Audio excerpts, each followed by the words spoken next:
মিছিল নিয়ে যাওয়ার সময় উল্টো দিক থেকে এসে আমার বাসার মধ্যে ঢুকে, আমার বাবা একজন ব্যবসা করে, সে তার ব্যবসার প্রতিষ্ঠান, আমার ভাই একজন ডাক্তার, ছোট কাকার ছেলে, তার চেম্বারও আমাদের বাসার মধ্যে।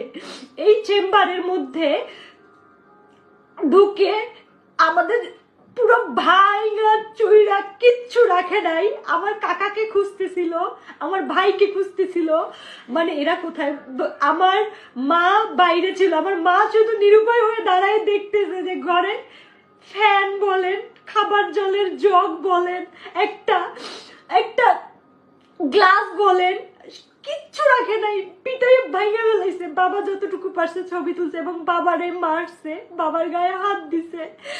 আর আমার ছোট কাকা তো বলাই আছে, আমার ছোট কাকাকে ওরা খুঁজতেছে।